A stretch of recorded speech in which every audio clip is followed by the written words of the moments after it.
Hello, आवाज आ रही है? हेलो। हेलो।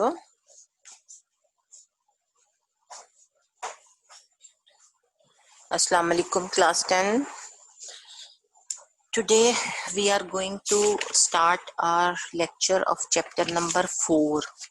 ठीक है जी, we started it in our last class, chapter number 4th, जिसका नाम था population, society and culture of Pakistan. Pakistan का मुआशरा, लोग और उसकी सकाफत। ठीक है, इसमें हमने पढ़ लिया था कि पॉपुलेशन क्या होती है, what is the density, what is the meaning of density of population, what are senses, और हमने पढ़ा था the what are the factors which affecting the distribution and density of population, कि किसी भी जगह पर पॉपुलेशन का ज्यादा तादाद में रहना जो है वो कौन कौन से फैक्टर्स होते हैं जो उसको इफेक्ट करते हैं। उसमें हमने पढ़ा था ज्योग्राफिकल फैक्टर्स होते हैं, क्लाइमेट होता है वहाँ का, मिनरल रिसोर्सेज होते हैं, वाटर रिसोर्सेज होते हैं, ट्रेड एंड इंडस्ट्रियल एरियाज होते हैं, और पॉलिटिकल एंड सोशल कंडीशंस होती हैं of any particular state which affect the density of the population. ये we have covered all these topics. ठीक है, now today we have to start our next topic, that is the rural and urban distribution of population. तो distribution of population क्या है कि हमारी जो rural areas हैं, जो देहात हैं, और जो हमारे अर्बन एरियाज हैं, जो कि हमारे शहर हैं, उनमें हमारी जो आबादी है, हमारी जो लोग हैं, उनकी तकसीम किस तरह है, उनकी डिस्ट्रीब्यूशन किस तरह है, कि कितने लोग जो हैं वो देहातों में आबाद हैं, देहातों में रहते हैं, और कितने लोग जो हैं वो शहरों में रहते हैं। ठीक है, ये हमने आज इसको पढ़ना है। तो 1/3 of the total population of Pakistan lives in cities. तो जो इकोनॉमिक सर्वे है पाकिस्तान का ऑफ 2013 और 14, उसके अकॉर्डिंगली जो हमारे जो टोटल पॉपुलेशन है उनका जो 72.50 मिलियन अफराद जो हैं वो शहरों में रहते हैं, सिटीज में रहते हैं, और बाकी के लोग जो हैं, रेस्ट ऑफ द पॉपुलेशन जो है वो हमारी विलेजेस में रहती है। और बहुत सारी चीज़ें, बहुत सारी ऐसी फैसिलिटीज़ हैं, जैसे कि इलेक्ट्रिसिटी है, जैसे बिजली बोलते हैं, गैस है, टेलीफोन है, रोड्स हैं, एजुकेशन वगैरह जो है, are not only more but also better in cities that in villages. और ये सारी सहूलियात जो हैं, ये देहात जो विलेजेस हैं उनके मुकाबले में जो अर्बन एरियाज हैं, जो हमारे शहरी इलाके हैं, उनमें ज्यादा बेहतर तरीके से हमारे पास ये सहूलतें मौजूद होती हैं और उनको हम इस्तेमाल करते हैं। ठीक है, इसलिए लोग शहरों की तरफ भागते हैं। यही वजह है कि शहरों की तरफ लोग जाते हैं, इन्हीं सहूलियात की वजह से। In the present times the population of cities is increasing fast. और आजकल के दौर में जो हमारी शहरी आबादी है, हमारी सिटीज की पॉपुलेशन है, वो तेजी से बढ़ रही है, increasing very fast, and people are not only move to cities for better facilities of, और लोग जो हैं वो शहरों की तरफ मूव करते हैं फॉर सिर्फ बेहतर एजुकेशन फैसिलिटीज, मेडिकल और बेहतर जिंदगी के हसूल की वजह से ही सिर्फ शहरों की तरफ मूव नहीं करते, but they also for raising the standard of living के, बल्कि वो जो स्टैंडर्ड ऑफ लिविंग है, रहने का जो बेहतर मयारे जिंदगी है, उसकी वजह से भी लोग जो हैं वो शहरों में रहना पसंद करते हैं, तरजीह देते हैं अपने मयारे जिंदगी को बेहतर करने के लिए, अपनी जो स्टैंडर्ड ऑफ लिविंग है उसको रेज करने के लिए, उसे इम्प्रूव करने के लिए भी people prefer to live in the urban area, cities जो हमारे होते हैं उसमें लोग प्रिफर करते हैं। तो जो पॉपुलेशन है of Lahore, Karachi, Islamabad, Faisalabad, Hyderabad, Nawabshah, Rawalpindi and Gujranwala has increased quickly in the fast few years. और यही बेसिक रीजंस है कि पिछले कुछ सालों में, in the past few years, जो लाहौर, कराची, इस्लामाबाद, फैसलाबाद, हैदराबाद, नवाबशाह, रावलपिंडी और गुजरांवाला जैसे जो सिटीज हैं, उनकी population has increased very rapidly and 2/3 of the population of Pakistan lives in villages and depend on agriculture for their livelihood.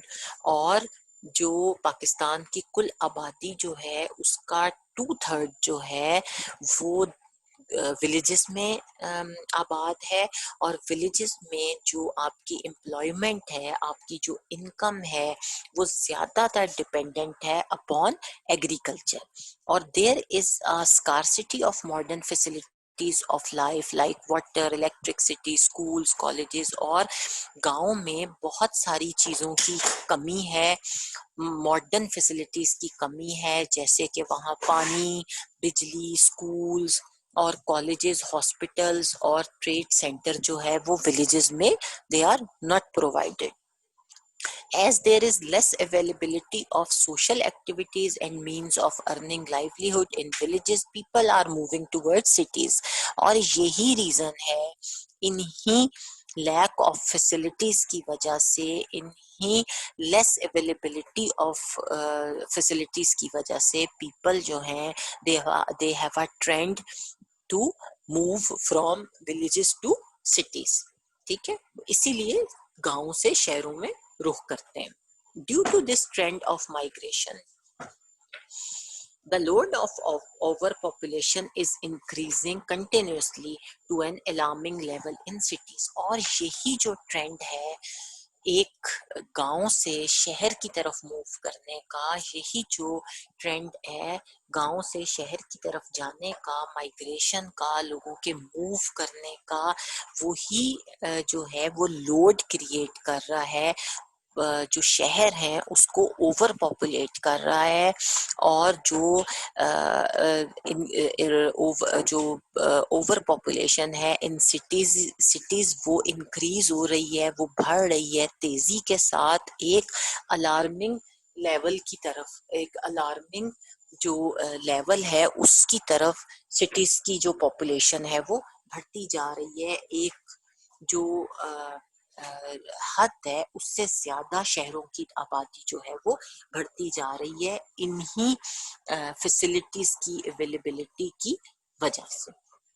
और ये बहुत बड़ा खतरा है, एक शदीद अलार्म है सिटीज को कि वो अपने आप को इम्प्रूव करें और वो अपनी फैसिलिटीज को बेहतर करें, क्योंकि people are continuously moving towards cities due to the availability of better facilities. This is leading to problems arising in housing, employment, education, entertainment, transport and many other necessities of life। और किस तरह हमारा trend जो है migration का वो stress कर रहा है upon the resources of cities, कि हमें कौन सी प्रॉब्लम्स आ रही हैं। हमें हाउसिंग की, रहने के लिए घर चाहिए, हमें एम्प्लॉयमेंट चाहिए, हमें बच्चों के लिए एजुकेशन चाहिए, हमें एंटरटेनमेंट के लिए पार्क्स चाहिए, होटल्स चाहिए, हमें सिनेमा हॉल्स चाहिए, हमें मॉल्स चाहिए, हमें बच्चों के लिए पार्क्स वगैरह चाहिए, फिर हमें ट्रांसपोर्ट भी चाहिए, हमें बसेस चाहिए, गाड़ियां चाहिए, रिक्शास चाहिए, मोटर बाइक्स चाहिए to move from one place to another and many other facilities of necessities of life। और इन facilities के अलावा हमें बहुत सारी और ज़रूरियात ज़िंदगी जो हैं वो भी ज़रूरत होती है जब हम गांव से शहर की तरफ मूव करते हैं। ठीक है, जाहिर है। और जब हमें हाउसिंग की ज्यादा जरूरत होती है तो फिर हम क्या करते हैं, फिर हम अपनी बहुत प्रोडक्टिव जो लैंड है जिसके ऊपर हम क्रॉप्स ग्रो कर सकते हैं और हम उसको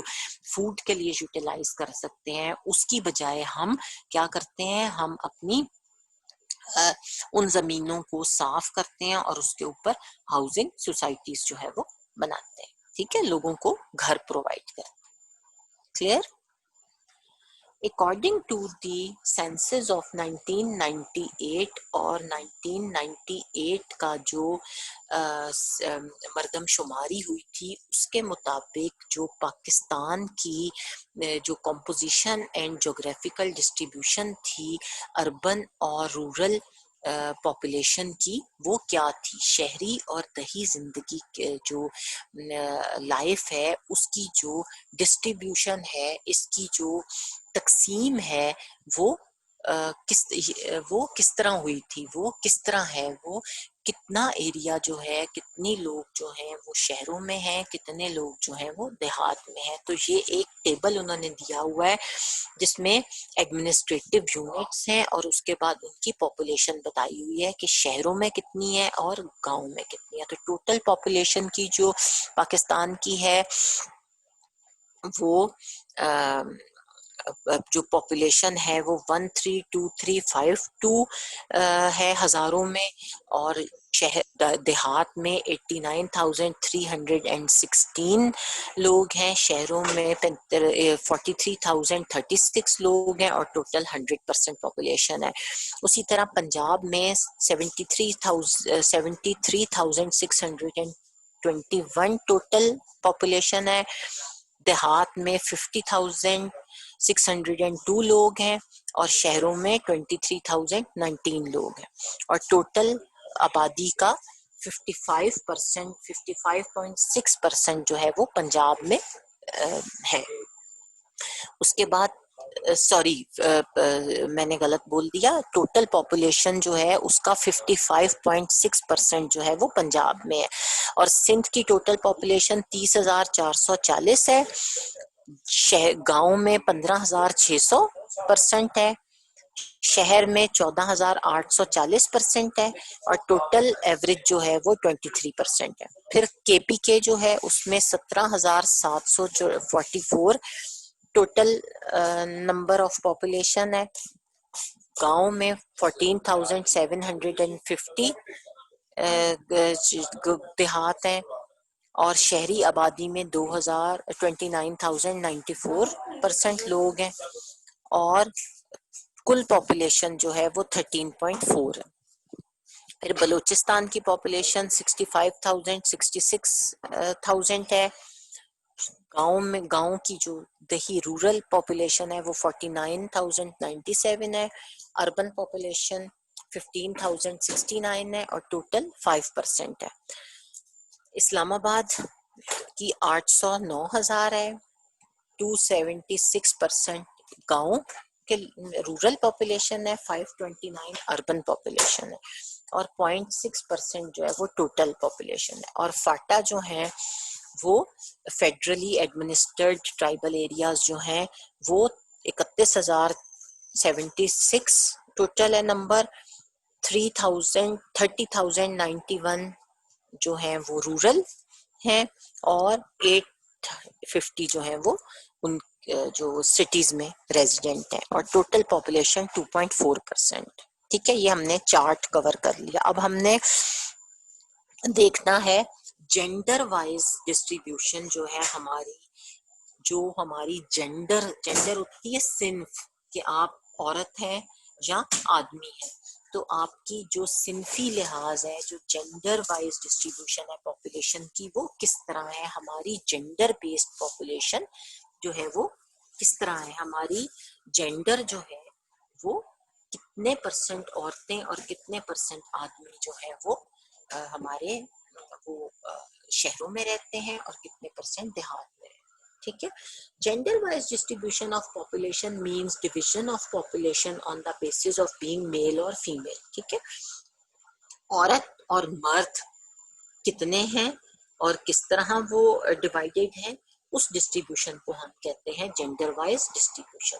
और according to the facts and figures of 2011-12 males constitute about 51% of the total population of Pakistan, और जो हमारी फैक्ट्स एंड फिगर्स हैं ऑफ 2013 और 14, उसके अकॉर्डिंगली हमारी जो मेल्स हैं, आदमी जो है वो 51% है टोटल पॉपुलेशन का पाकिस्तान की, और औरतें जो हैं वो 49% कॉन्स्टिट्यूट करती हैं total population.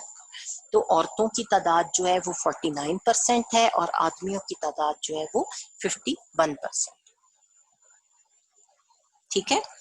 People move to urban areas from rural areas in search of work. Or what is the reason behind this migration from rural to urban areas? कौन सी ऐसी बेसिक चीज है, कौन सी ऐसी वजह है, कॉज है जिसकी वजह से लोग जो है दे move from villages two towns? लोग क्यों मूव करते हैं गांव से शहरों की तरफ? What is the trend, what is the reason behind it? क्या वजह है? तो वजह इसकी ये है, द रीजन इज दिस कि they move from rural to urban areas in search of work. वो काम के लिए, वो जॉब के लिए, वो रोजी रोटी के लिए, वो पैसों की खातिर गांव से शहरों की तरफ रुख करते हैं। गांव से शहरों की तरफ जो वो रुख करते हैं वो किस शौक में करते हैं? वो किसी और चीज से ज्यादा इस चीज के लिए करते हैं कि उनको काम चाहिए होता है, उनको जॉब्स चाहिए होती हैं, उनको अपनी रोजी रोटी की अर्निंग चाहिए होती है। Most of these people are males. और जाहिर है जो लोग मूव करते हैं from rural to urban areas in search of work, तो दे यूजुअली आर मेल्स। वो ज्यादातर घर के आदमी होते हैं जो रोजी रोटी के लिए मूव करते हैं। And that is why urban areas have a larger number of males while rural areas have a low number of males। और वो कहते हैं कि क्योंकि बहुत ज्यादा आदमी move from rural from villages to cities in search of work, in search of job। तो this is the reason कि जो आपकी सिटी पॉपुलेशन है वो उसमें लार्ज नंबर ऑफ मेल्स हैं हमारी शहरी जिंदगी में, और जो हमारी रूरल एरियाज हैं, जो हमारे विलेजेस हैं, उसमें आदमियों की तादाद कम है और औरतों की तादाद ज्यादा। Facts and figures show that the rate of birth of males in Pakistan is more than of females. लेकिन if we will see the facts and figures of our country, तो हम we will come to know, हमें ये पता लगेगा कि हमारे जो हमारा जो मुल्क है वो बताता है कि पाकिस्तान में जो नंबर ऑफ मेल्स हैं वो ज्यादा हैं as compare to number of females. तो औरतों के मुकाबले में मर्दों की तादाद हमारे मुल्क में वो ज्यादा है। And these facts can be declared to be very suitable for economic development and activities. और ये फैक्ट्स जो हैं इनको हम बहुत सूटेबल कंसिडर करते हैं। ये हकीकत कि हमारे मुल्क में आदमियों की तादाद ज्यादा है एज कंपेयर टू फीमेल्स, ये बहुत ज्यादा आइडियल कंसिडर होती है, सूटेबल कंसिडर होती है हमारे मुल्क की इकोनॉमिक डेवलपमेंट और एक्टिविटीज के लिए। हमारे मुल्क के जो मनी मैटर्स हैं उनमें ये बात बहुत आइडियल कंसिडर की जाती है कि उसमें आदमियों की तादाद ज्यादा है औरतों के मुकाबले। और in the labour force males are 86.5%। ठीक है। और हमारी जो लेबर फोर्स है उसमें 86.5% जो है वो हमारे आदमी हैं, और एज कंपेयर टू इट हमारी जो फीमेल्स हैं दे आर 13.5%। तो आपको समझ आ जाएगा कि हमारे जो काम करने वाले लोग हैं, जो हमारी लेबर फोर्स है, वो तकरीबन 86.5%, तकरीबन 87% जो है उसमें आदमी हैं और 13.5% तकरीबन 14% उसमें औरतें हैं। और it is possible to increase economic development in Pakistan by industrial skilled workers. और हम पाकिस्तान में अफरादी कुव्वत जो है उसको स्किलफुल बनाकर, उसको हुनर सिखाकर उन लोगों को हम इम्प्रूव कर सकते हैं हमारी इकोनॉमिक डेवलपमेंट। मीन्स कि हम इकोनॉमिकली बहुत ज़्यादा बेहतर हो सकते हैं, हम इकोनॉमिकली बहुत बहुत एक्सेल कर सकते हैं, हम इकोनॉमिकली बहुत आगे जा सकते हैं if we will make our people skilful. अगर हम अपने लोगों को कोई हुनर सिखाएं, अपने लोगों को अपना ब्रेड एंड बटन अर्न करने के लिए स्किलफुल बना दें, उनको हुनरमंद बना दें, तो हम अपनी जो लेबर, जो हम अपनी इकोनॉमिक डेवलपमेंट है उसको बहुत ज्यादा इम्प्रूव कर सकते। ठीक हो गया बेटा? Now turn your page.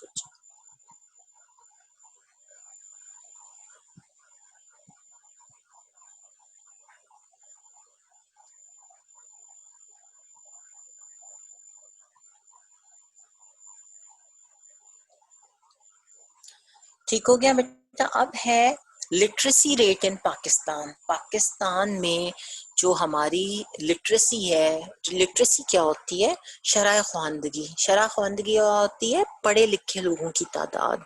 हमारे मुल्क में जो लिटरेसी रेट है वो क्या है? हमारे मुल्क में पढ़े लिखे लोगों की तादाद क्या है? हमारे मुल्क में पढ़े लिखे तादाद लोग जो हैं वो कितनी तादाद में है? तो according to the economic survey of 2013-14 जो पाकिस्तान है उसमें जो हमारी लिटरेसी रेट है वो 60% है। 60% हमारे लोग जो हैं वो पढ़े लिखे कंसिडर होते हैं। और इसका ये मतलब नहीं है कि 60% लोग डॉक्टर हैं या इंजीनियर हैं।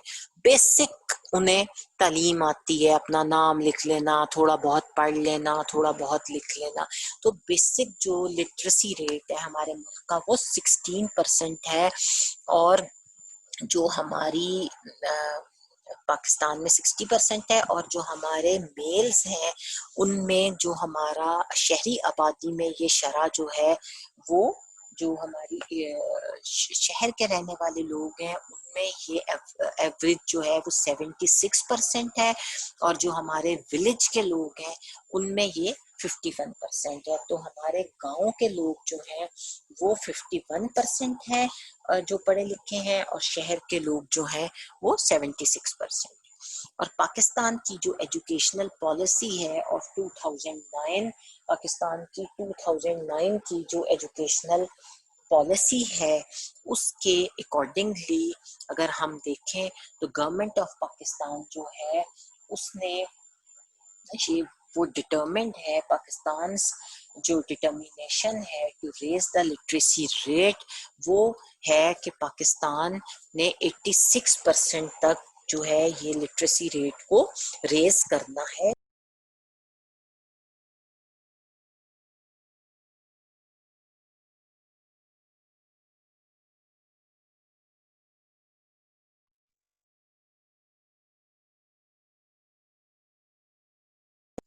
एंड फॉर दिस पर्पस, और मकसद के लिए जो गवर्नमेंट है उसने डिसाइड किया है बहुत सारे मेजर्स। और government has decided to take many measures. Government ने डिसाइड किया है कि वो कुछ मेजर्स लेंगी so that government can improve the literacy rate up to 86% by 2015, जिसमें के allocating a higher budget to education in the yearly development budget. और इसमें सबसे पहले जो गवर्नमेंट ऑफ पाकिस्तान है उसने क्या स्टेप लिया है? उसने बहुत एक हायर बजट जो है अपना सालाना जो बजट है, पैसा जो है वो काफी बड़ी तादाद में वो एलोकेट कर दिया है, नामजद कर दिया है अपनी तालीम के लिए। मुल्क में ईयरली डेवलपमेंट बजट में अपना जो सालाना तरक्याती बजट है उसमें एक बहुत बड़ा शेयर जो है पैसे का वो तालीम के लिए वक्फ कर दिया। फिर secondly raising the status of middle schools to high and high schools to higher secondary, और जो हमारे मिडिल स्कूल्स हैं उनको जरा बेहतर लेवल पर कर कर बड़े लेवल पर करके उनको हाई स्कूल्स बना दिया गया है, और जो हमारे हाई स्कूल्स हैं उनको हायर सेकेंडरी स्कूल्स तक, जो 9th-10th तक होते हैं हायर सेकेंडरी स्कूल्स, उन तक जो है वो प्रमोट कर दिया गया, उनको रेज कर दिया गया उनके स्टैंडर्ड को। फिर paying attention to arts and technical education along with the regular courses, और हमारे मुल्क में जो तालीम के आम कोर्सेज हैं, जो आम हमारा सिलेबस है, करिकुलम है, उसके साथ साथ उसके मतलब एट पार उनके साथ जो है वो बहुत सारा जो टेक्निकल एजुकेशन है कि कोई ना कोई हुनर भी लोगों को सिखाया जाए, कोई ना कोई टेक्निकल काम लोगों को सिखाया जाए, कोई ना कोई स्किल भी बच्चों को सिखाई जाए, वो भी ऑफर किया है गवर्नमेंट ने along with the regular courses. उसके बाद paying special attention to improve water, sanitary and recreational facilities in educational institutions, और एजुकेशनल इंस्टीट्यूशंस में अपना जो पानी है, पानी का निज़ाम, अपने सैनिटरी जो है उसका इंतज़ाम, जितना भी वॉशरूम्स का सारा सिस्टम है, जितना भी सैनिटरी सिस्टम है, और तफरीह की जो सहूलियात है, तफरीह की जो अपॉर्चुनिटीज़ हैं, फैसिलिटीज़ हैं, उनको भी इम्प्रूव करने के ऊपर बहुत ज़्यादा स्ट्रेस किया गया है पाकिस्तान की गवर्नमेंट ने। और economic to according to the economic survey of 2013-14, जो हमारे प्रोविंसेस हैं, जो हमारी 4 प्रोविंसेस हैं पाकिस्तान के, उसकी जो लिटरेसी रेट है वो क्या है, तो पंजाब में हमारे जो लिटरेसी रेट है वो 62% है टोटल, और उसमें जो सिटीज पॉपुलेशन की एवरेज है वो 77% है, और जो गांव की आबादी की एवरेज है वो 55% है। उसके बाद हमारा सिंध आ जाता है। सिंध में हमारी जो लिटरेसी रेट है that is 60%, 77% belong to cities, जिसमें 77% जो हमारा लिटरेसी रेट है वो शहर में है, और 42% हमारा विलेजेस में है। फिर है केपी के हमारा खैबर पख्तूनख्वा, उसकी टोटल जो लिटरेसी रेट है दैट इज 52%, उसमें 66% जो है वो सिटीज जो लिटरेसी एवरेज रेट है, और जो 49% है वो गांव का जो विलेजेस हैं उनका लिटरेसी रेट है। उसके बाद है बलूचिस्तान। बलूचिस्तान का जो एवरेज लिटरेसी रेट है वो 44% है, जो वहाँ की लिटरेसी रेट है वो 44% है, और पाकिस्तान की, और उसमें 65% जो है वो शहरों शहरों के आबादी है, शहरों में रहने वाले लोग पढ़े लिखे हैं, और 37% जो है वो देहात में के लोग जो हैं वो पढ़े लिखे हैं। उसके बाद है नेक्स्ट हमारी हेडिंग एजुकेशनल कंडीशंस इन पाकिस्तान। पाकिस्तान की जो तालीमी हालात हैं, तालीमी कंडीशंस हैं, वो कैसी हैं, पाकिस्तान में तालीम की सूरत हाल जो है, तालीम की जो स्टेटस है, कंडीशन है, वो क्या है। The government of Pakistan considers education to be the basic right of every citizen and is striving for the development of education system. और जो गवर्नमेंट ऑफ पाकिस्तान है वो कंसिडर करती है कि एजुकेशन जो है, तालीम जो है, वो बेसिक राइट है ऑफ एवरी सिटीजन। हर शहरी का बुनियादी हक है कि वो तालीम हासिल करे। हर शहरी के पास ये हक होना चाहिए कि वो तालीम हासिल करे, और वो स्ट्रगल कर रहा है, स्ट्राइविंग हार्ड है for the development of education sector, और वो अपनी जो तालीम का सेक्टर है, तालीम की जो का शोबा है, उसमें इम्प्रूव करने की उसको बहुत कोशिश कर रहा है। The experiences of the developed countries show that the development of the education sector depends on collective educational income.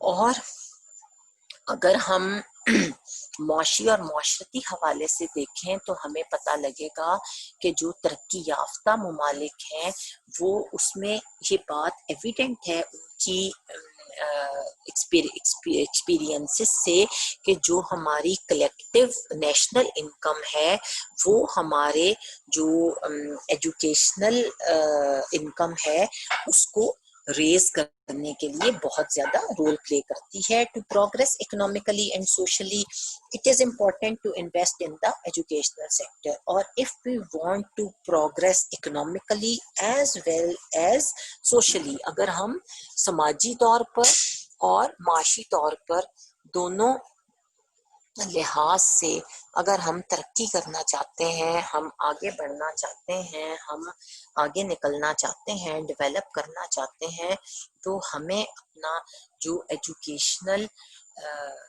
जो फील्ड है, एजुकेशनल जो फील्ड है उसको बहुत ज्यादा इम्पोर्टेंस देनी पड़ेगी. ठीक है, clear.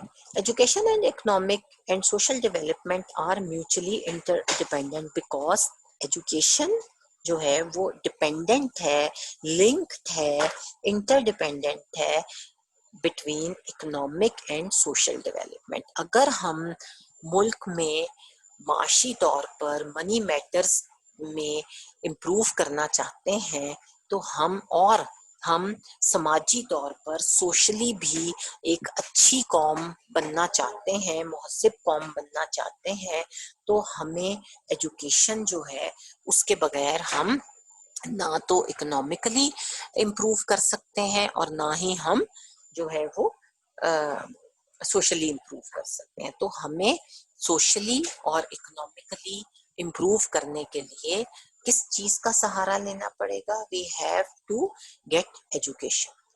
Despite the fact that for a long period of time attention was not paid to this sector.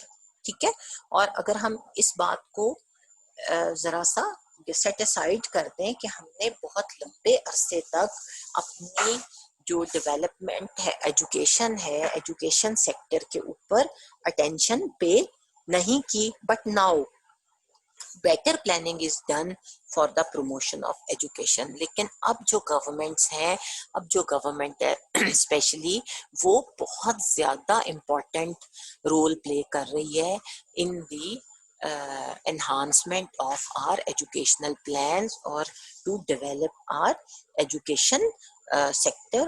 और बेहतर प्लानिंग जो है, better planning is being done for the promotion of education.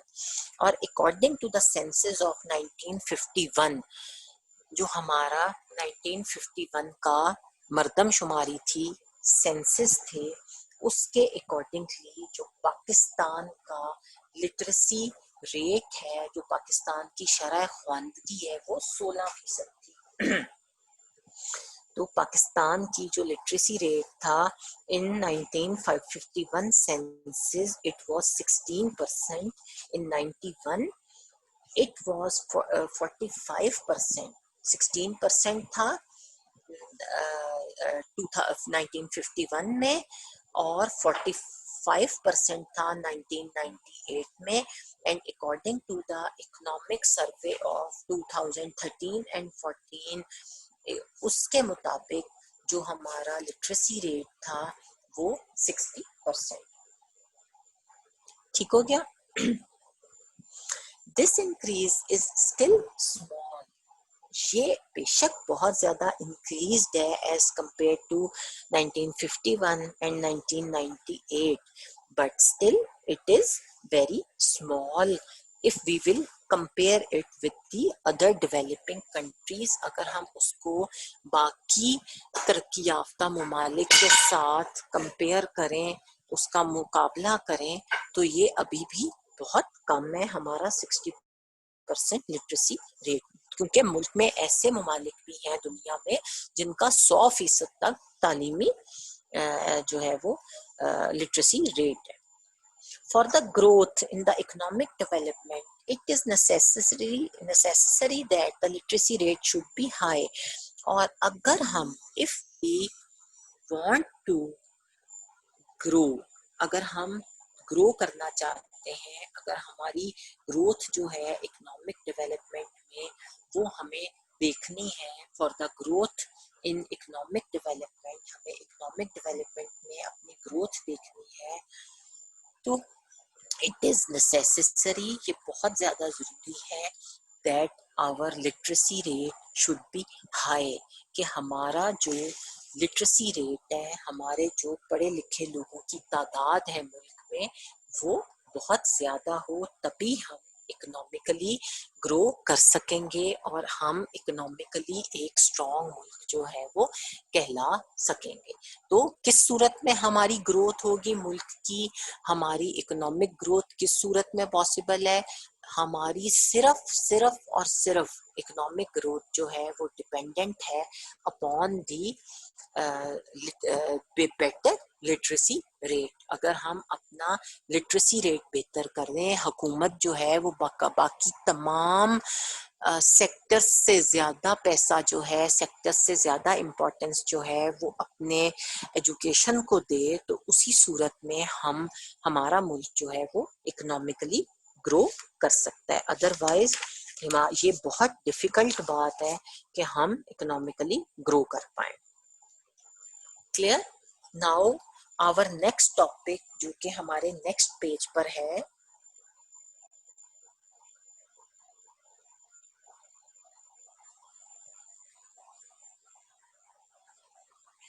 वो है कि हमारी एजुकेशनल स्ट्रक्चर पाकिस्तान का क्या है।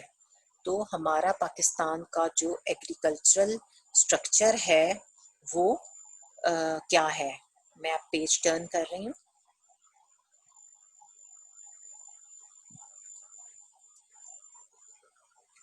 तो जी हमारा एजुकेशनल स्ट्रक्चर जो है वो पाकिस्तान का वो डिवाइडेड है इनटू फॉलोइंग 3 स्टेप्स। 3 हिस्सों पर मुश्तमिल है हमारा इकोनॉमिक, हमारा जो एजुकेशनल स्ट्रक्चर, हमारा पाकिस्तान का जो तालीमी ढांचा है वो 3 हिस्सों पर मुश्तमिल है। प्रेप एंड प्राइमरी एजुकेशन, पहले लेवल पर आता है हमारा प्रेप सेक्शन और हमारा प्राइमरी सेक्शन, मींस क्लास 1 से लेकर प्रेप से लेकर क्लास 5 तक की तालीम जो है वो हमारे प्राइमरी एजुकेशन में आती है। फिर है सेकंड नंबर पे हमारा middle secondary and higher secondary education. दूसरे नंबर पर हमारा मिडिल स्कूल आता है, मिडिल तालीम जो 8th तक है। फिर सेकेंडरी और हायर सेकेंडरी एजुकेशन है, ठीक है। सेकेंडरी एजुकेशन 9th-10th की होती है और higher secondary education 11th-12th first year second year की होती है। फिर तीसरे नंबर पर आ जाता है हमारा यूनिवर्सिटी एजुकेशन। हमारी जो यूनिवर्सिटी है उसकी तालीम जो है वो हमारी हायर एजुकेशन में आ जाती है, और हमारे मुल्क की जो हायर एजुकेशन है वो हमारी यूनिवर्सिटी एजुकेशन। तो ये 3 हिस्सों पर मुश्तमिल